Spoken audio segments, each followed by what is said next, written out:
important, toutes ces valeurs pour le président de la République, Zine el-Abidine Ben Ali, qui a lui aussi fait tout pour que non seulement la Tunisie soit un pays indépendant, libre, capable de participer à l'élaboration de la civilisation universelle. Eh bien, vous voyez, nous sommes... L'Italie et la Tunisie, c'est presque un lieu commun que de parler de l'amitié italo-tunisienne. Depuis très longtemps, vous savez, le premier traité d'amitié entre Rome et Carthage a été fondé en 509 avant Jésus-Christ. C'était à la fin du VIe siècle avant. Vous pouvez le trouver chez Polybe, où il parle de ce traité de 509 entre Rome et Carthage. Car les Romains et les Carthaginois ne se sont pas seulement fait la guerre. Bien entendu, il y avait une compétition, mais il y avait aussi de l'estime. Comme toujours, il y avait toujours une classe ou une catégorie de gens plus acharnés que d'autres, mais en gros, les peuples de deux côtés de la Méditerranée, de part et d'autre de la Méditerranée, étaient des peuples qui étaient presque faits pour être ensemble, pour vivre ensemble. Vous savez que tout à l'heure je parlais d'un traité de paix qui datait de 509, mais les échanges, l'osmose entre l'Italie et la Tunisie remontent au néolithique. Nous avons trouvé dans des sites archéologiques des éclats d'obsidienne venant de Lipari et des îles et de Pantelleria, dans des sites comme Korba, au Cap Bon, ou comme Ergla, sur la côte au Sahel tunisien. Ça veut dire que déjà, il y avait des gens, il y avait un va-et-vient entre nos deux pays. Et puis d'autre part, c'est un autre exemple extraordinaire, que ces grottes aménagées qu'on trouve dans les environs de Syracuse, à Pantalica, que nous retrouvons les mêmes au Cap Bon, près de Kelibia. Ça aussi, c'était la proto-histoire, c'était extraordinaire. Et plus tard, tout à l'heure, l'honorable Paul Vérard, il disait qu'il y avait la Tunisie, terre d'accueil. En effet, ça a été toujours une terre d'accueil.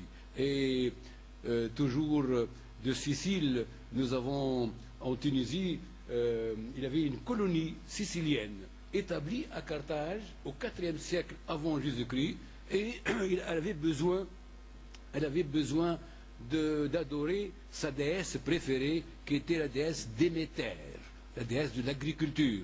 Nous savons aujourd'hui d'ailleurs combien l'agriculture est devenue importante et qu'il va falloir pratiquement renouveler le culte de Déméter pour que nous puissions retrouver une solution à nos problèmes maintenant de céréales. C'était le symbole de Déméter était l'épi de blé, le blé nécessaire à toute l'humanité. Un peuple qui dispose du blé, de l'huile et de l'eau peut ne rien craindre et de pouvoir survivre. En tout cas, il y avait donc cette colonie qui voulait avoir pratiquer son culte pour Déméter. Eh bien, ils ont adressé une requête au Sénat de Carthage, et le Sénat de Carthage a légiféré et a donné, disons, son accord en faveur de la construction d'un temple qui n'est pas très loin, il est pas loin d'ailleurs du palais présidentiel, dans cette zone qu'on appelle Sainte-Monique auparavant. Et ce temple a été fouillé, nous avons les statuettes de Déméter qui étaient adorées par cette colonie syracusaine et sicilienne d'une façon générale. C'est vous dire que nos deux pays sont, par l'histoire et peut-être aussi par, disons, la culture d'une façon générale, sont associés, intimement associés, et que les langues n'ont jamais été disons, quelque chose qui sépare. Mais les Carthaginois, les Tunisiens ont toujours appris l'italien, ils le parlent à leur manière, bien entendu, mais maintenant, grâce à cette présence, à cet enseignement de la langue italienne en Tunisie, je suis sûr que la jeunesse va, en tout cas, posséder la langue italienne beaucoup plus que je la possède. Je regrette personnellement de ne pouvoir de ne pas pouvoir la parler, bien que je sois en mesure de lire un texte en italien avec beaucoup d'aisance, mais la grammaire italienne est une grammaire, dit-on, extrêmement difficile. Il y a beaucoup de subjonctifs et évidemment, pour pouvoir dominer le subjonctif, ce n'est pas une chose aisée. C'est dire aussi que maintenant nous sommes aussi, disons, sur les traces de Garibaldi. Garibaldi est l'homme de l'unité. Aujourd'hui, nous avons une unité à faire. C'est l'unité méditerranéenne. Comment nous unir pour bâtir la Méditerranée?